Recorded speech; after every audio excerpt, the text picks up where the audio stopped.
me, your friendly neighborhood Kid Witch Tara, and welcome to Recipes for the Cooking Impaired. Yes, you heard me right. Cooking Impaired, because we could all use some ideas in the kitchen and maybe even a little bit of help. So today we're going to do a dessert. Yes, it's been a hot minute since we've done a dessert. Before I tell you what it is, go ahead and hit that like button down below.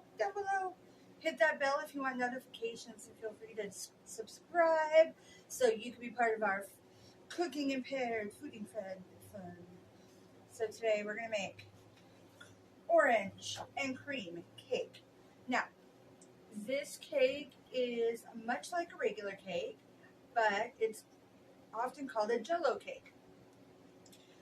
This is going to be an easy one. First off, you get a box of your favorite yellow cake mix. Can be Pillsbury, can be Betty Crocker, Duncan Hines. Mine was a sugar-free one by a brand called Swerve. Any of your favorite mixes. We're not going to do this by scratch because I want to try and help you guys do easy things that taste amazing.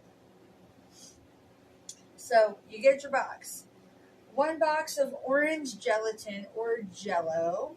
I got the sugar-free kind. It makes the same as the regular, so either one is fine. 1 tablespoon of vanilla extract, and as I always say, the pure is the better because it has a richer flavor, but if all you got is imitation vanilla extract, totally fine. 1 container of Cool Whip, or the Cool Whip like topping. It doesn't have to be a certain brand. 1 can of mandarins, the little mandarin oranges. Comes in about 10-ounce can. Alright, now, to go with your box cake mix, you're going to need however many eggs it says on the box. Mine required 3. So, I needed 3 eggs. But yours might only want 1 or 2. That's fine.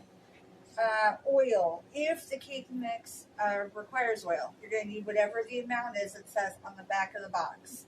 Same with water. Whatever the amount says on the back of the box.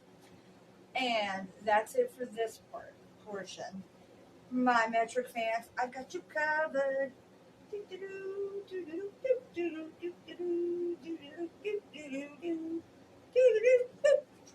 That was a short interlude because it's a short recipe. So let's go ahead and get started. Meet you guys in there. Okay, friends, first we're going to make up the gelatin or Jello, depending on what you got. And remember, it's orange. If you decide you want to make this down the road, you can change flavors. So I have the first cup of boiling hot water. You just stir it in as you pour, so it starts to dissolve. All right, and cup of boiling water number 2. You're going to go ahead and stir this for a bit until everything's dissolved. At that point, that's when we'll add the cold water. All right, cold water number 1. Stir it in. I'm going to add the other one. And the last cup. So it's 2 cups boiling hot water. Dissolve the gelatin. 2 cups cold water.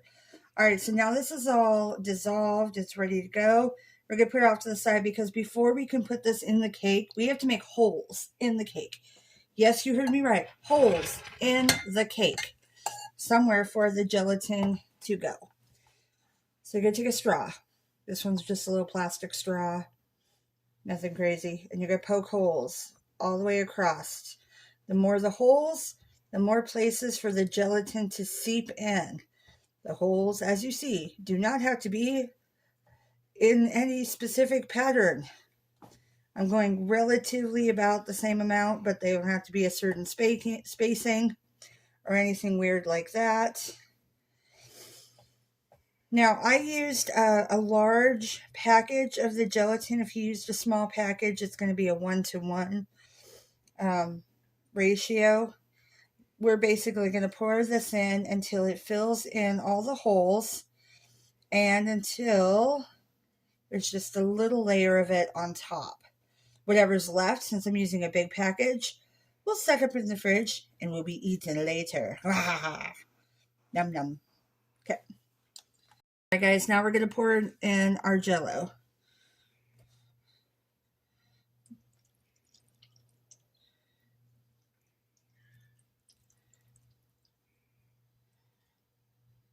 Alright. There we go. Perfect.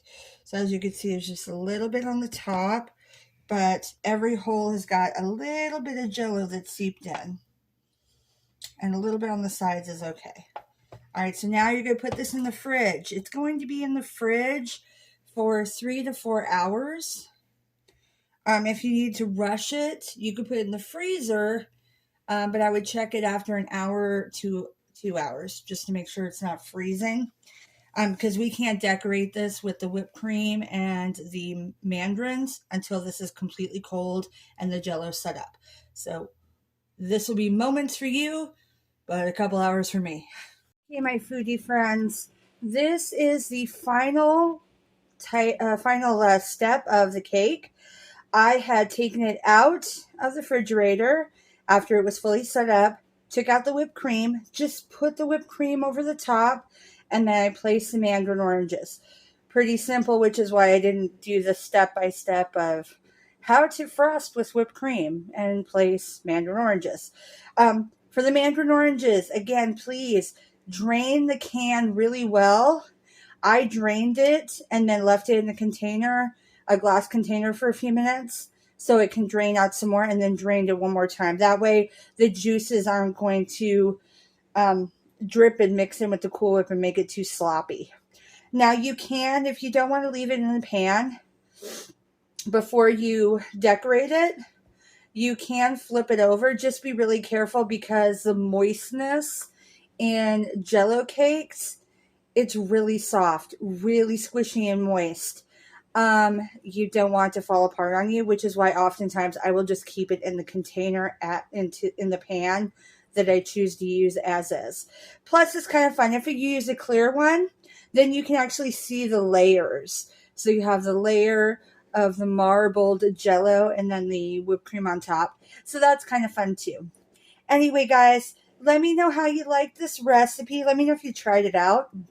If you'd like me to do any other desserts or any of that sort, and feel free to subscribe. We love having more subscribers. It's a lot of fun. Plus, I like your guys' challenges. All right, big hugs, everybody. I miss your faces. Mwah, bye.